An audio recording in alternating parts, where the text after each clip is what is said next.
Alors voilà un moule double face, la première partie du moule. Alors je sais pas, on voit pas très bien le détail, mais effectivement le moule polyester est très fin. Et voilà la première partie du moule, la deuxième qui est là,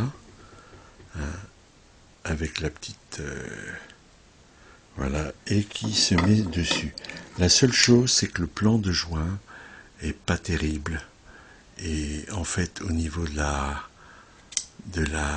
truc, c'est pas toujours très étanche. Donc le plastisol coule un peu partout. Et c'est peut-être moi qui suis pas bon au niveau du moule double face, peut-être, mais au niveau du plâtre, c'est bien, mais le polyester, c'est difficile à moule, qui est toujours transparent, avec la résine d'inclusion, on doit bien y arriver. Le plastisol n'adhère pas dedans.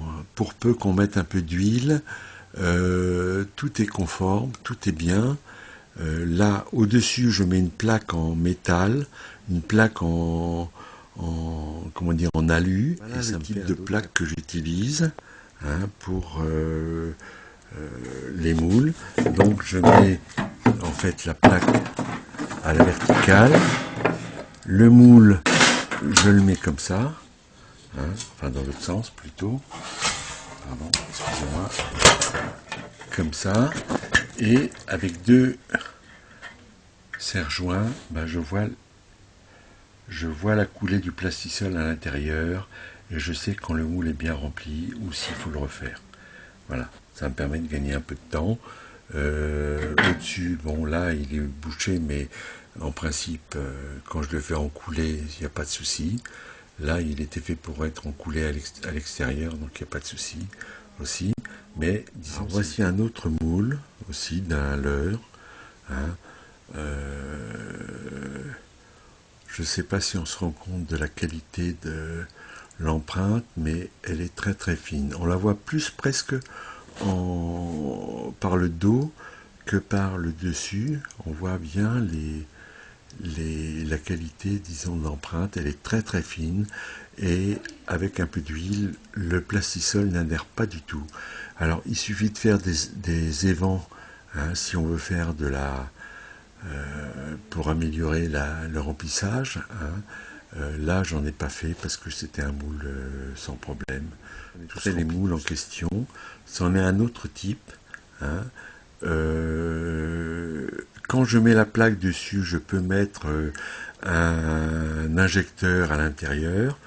Là, en bas, j'ai pas fait encore des vents. Je ne l'ai pas encore utilisé avec un injecteur. Mais on voit bien à l'intérieur que de toute façon, il n'y a pas de souci, tout est bien représenté. Et c'est bien un moule double face avec le polyester. Alors, on voit que le joint, il n'est pas top. Donc le plastisol sort un peu de partout, c'est un peu le souci que j'ai. Donc l'idée, c'était de faire un moule mixte avec ce type de, leurre. Voilà le moule en question. Avec en deux parties donc, et une partie centrale qui permet d'introduire le leurre. Alors c'est sûr que s'il y a un injecteur, c'est sûr que là ça doit couler encore plus dans tous les sens. Donc l'intérêt, c'est vraiment de fermer le moule, qui soit bien étanche. Alors j'ai beau mettre des films en aluminium autour pour éviter que ça coule de partout, ça reste. Alors, voilà un autre moule. Alors là, il y a une partie, pour la partie concave de la queue du shad en question. J'ai pas voulu gagner sur la surface du moule, donc je suis resté sur un moule traditionnel fin, et la queue, je l'ai mise dans une partie plus haute, donc j'ai coulé en deux fois. Voilà la partie du moule. Donc le moule, c'est exactement la même chose qu'un moule en plâtre. On colle le dos plat sur une partie, on coule la résine, on prépare la résine, on la coule. Une fois que la résine est à peu près faite, après j'ai couler une deuxième partie de résine avant qu'il soit complètement sec pour faire la queue en question, hein, et donc la queue est là. Alors je ne sais pas si on la voit bien, malheureusement je ne suis pas très fort en photographie. On voit bien là une partie du détail du moule en question, on voit les écailles, hein, à l'intérieur du moule, on voit l'œil notamment. Donc le polyester est quand même quelque chose de très fin parce qu'il est très liquide, hein. Il a beau chauffer un peu, mais il faut bien doser le volume pour pas que ça chauffe trop. Et sinon, ça se passe très bien. Une fois que c'est fait, c'est, je dirais, et ça n'est pas comme un moule en plâtre où ça part, ça peut s'enlever, il y a des fragments qui partent. Là, le moule en polyester, il est plein, il encaisse bien la chaleur du plastisol au moment de la coulée, il n'y a aucun souci, la résine ne risque pas de sauter, d'éclater, elle est très compacte, elle encaisse bien la chaleur, et avec un petit film une petite plaque d'aluminium au-dessus, bien scellé, bien ferme, on a un dos très plat. Et ça, c'est voilà, très agréable. Enfin, un autre moule avec une caudale, hein, qui est très difficile à faire parce que là, il faut presque de l'injection pour faire remplir le moule intégralement.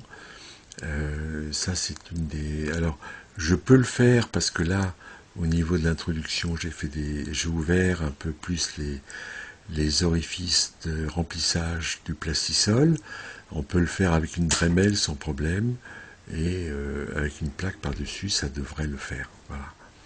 Pour l'instant, bon, j'ai laissé tomber un peu les leurres souples, mais je suis revenu vers vous pour en parler parce que vous étiez plus intéressé, mais c'est une des techniques qui peut être intéressante compte tenu du coût et de la qualité. Bien sûr, ça sent mauvais, il faut mettre ça au fond du jardin pour pas que ça sente et ça nuise aux voisins, mais une fois que c'est fait, ça reste très fidèle, et ça ne bouge pas dans le temps, et le moule est pratiquement permanent, quoi. Alors voilà un moule qui est en train d'être fait, hein, c'est un gros shad. Vous allez reconnaître tout de suite le moule en question. Voilà. Voilà le shad en question, que vous avez vu, et il tient très bien. Voilà.